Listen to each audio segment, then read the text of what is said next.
Hi, I'm Lisa Rubel from Love to Color My World, and today I'm going to show you how to put together Stan the Snowman. He's a really cute wall quilt and he goes together pretty quickly. He consists of snowball blocks and appliqued snowflake blocks for the borders. And then Stan himself is made of 2 snowball blocks. I appliqued on his face, and then you can see as a little added feature the scarf is actually loose and can flop around a bit. So you can watch the tutorial to see how the pieces go together and then head over to my blog to find the pattern and all of the information for actually piecing him. Enjoy! So to build our snowman, we're going to appropriately use snowball blocks. Our snowman is made up of 2 of those, and the bottom, the base, is a square with 4 of the same size corners on it. So I've got my lines drawn on my squares already, and I will just sew on each line. And then the top half of the snowman is done on a rectangle, and the top squares are smaller than the bottom squares, so you want to pay attention and make sure you have those in the right spots. So I'm going to sew all those and then come back and trim and press.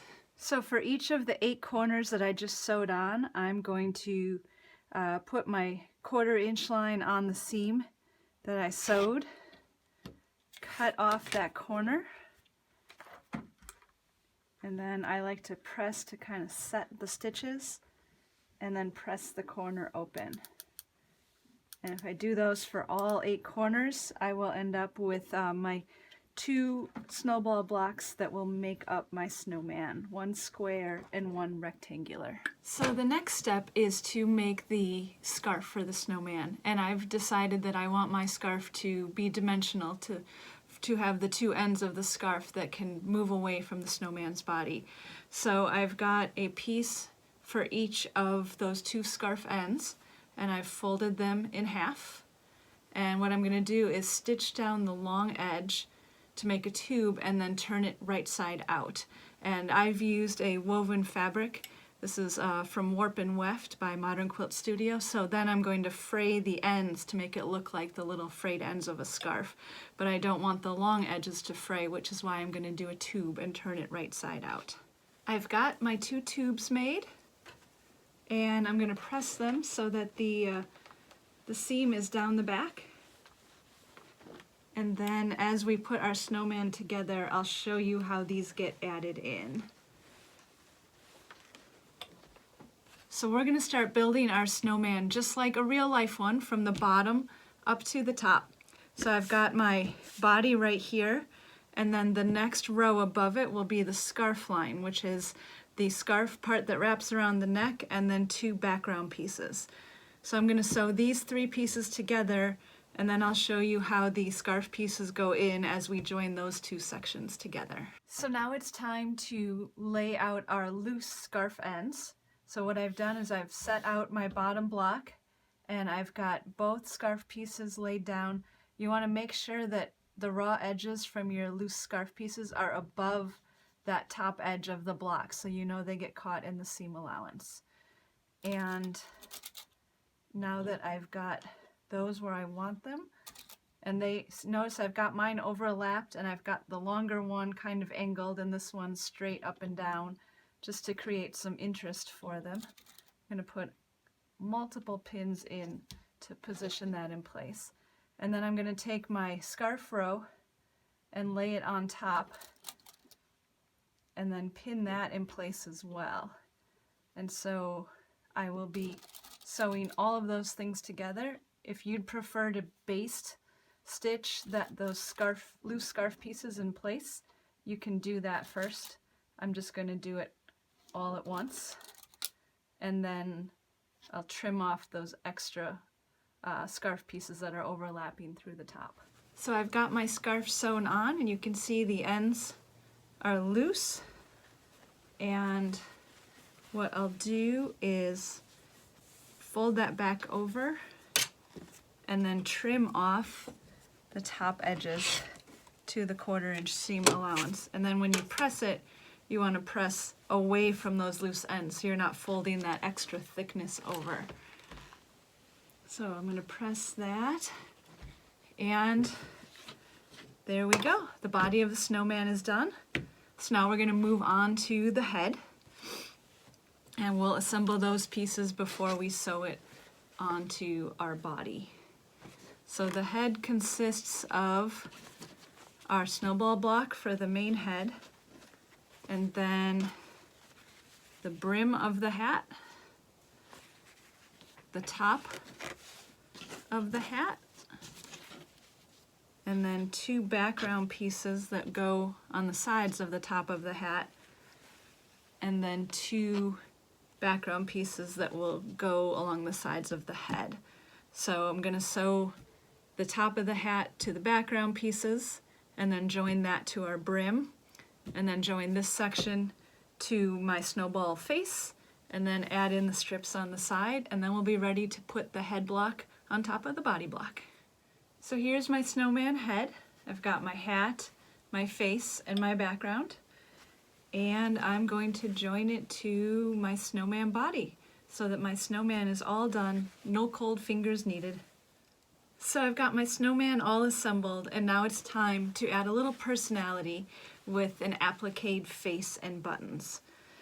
So what I did so that I could center my appliques easier than eyeballing it is I folded my whole quilt center in half and pressed lightly, so I know where the center is on both my head block and my body blocks.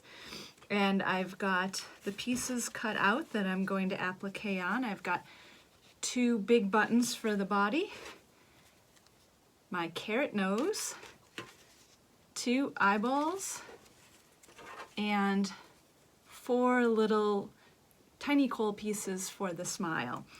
Now I like to use Heat and Bond Light for my fusible web because it's got this nice shiny feel after you pull the paper off. So number one, it's easy to see which is the right side and wrong side if you happen to be doing it with solids. And number two, it's really easy to pull the paper off.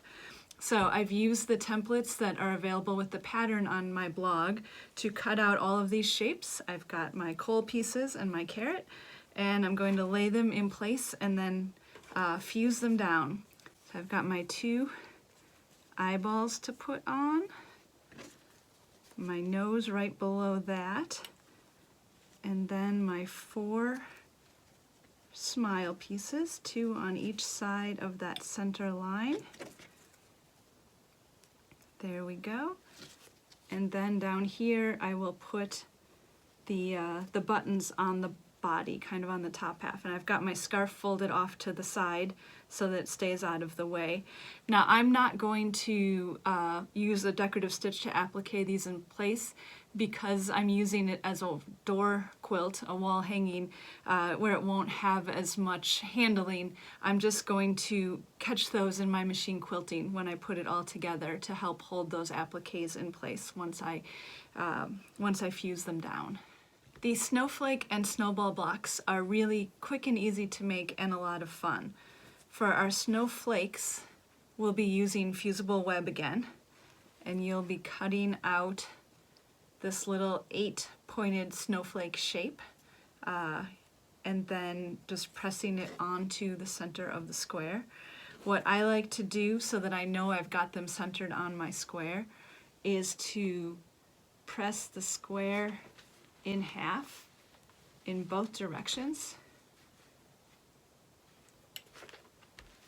and then I can use those lines on my square as a guide, and I can align them with my my points of my snowflake because I've got ones that go up and down and go horizontally.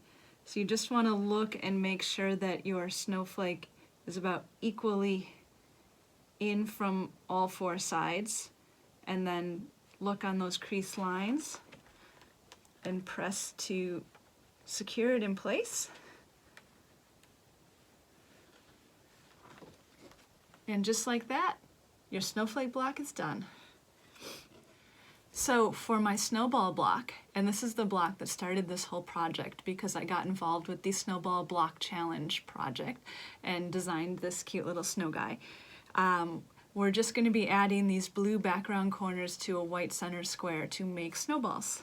So because these squares are so small, I a lot of times skip drawing the line on the back, and I will just eyeball it because it's such a short distance.